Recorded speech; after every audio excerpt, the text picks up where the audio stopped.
Юстиция министрлигинин алдындагы пробация департаменти каттоодогу кардарларына колдоо көрсөтүү иштерин улантууда. Пробация кызматы соттолгондорду кайрадан коомго аралаштырууга көмөктөшүп, ар тараптуу жардамга кол сунат.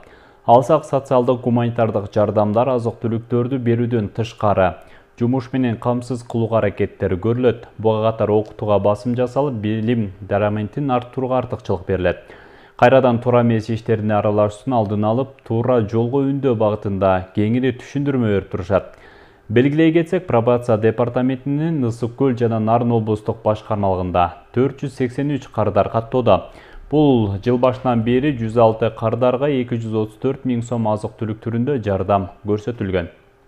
Айта кетсем, бул пробациянын эң негизги максаты бул жазалоо эмес, ошол каттоодо турган адамдарга жардам берип, ошол туура жолго багыттап, жанадан кайрадан кылмыш кылбоого биз ошо үгүт иштерин жүргүзүп турабыз. Жана ошондой эле биздин райондогу адистер жергиликтүү бийлик органдары менен жана жеке ишкерлердин колдоосу менен каттоодо турган жалпысынан ошо 106 кардарга 234 000ге ошо жыл башынан бери ушул азык-түлүк түрүндө жана акчалай жардам көрсөтүлдү бүгүнкү күнгө чейин. Буюрса ишибизди мындан да улантканга толук иш аракеттерибизди улантабыз.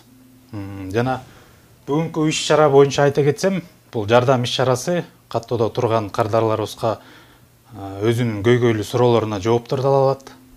Ал жерде мамлекеттик каттоо кызматы, үй бүлөлүк жана медициналык борборлору бар.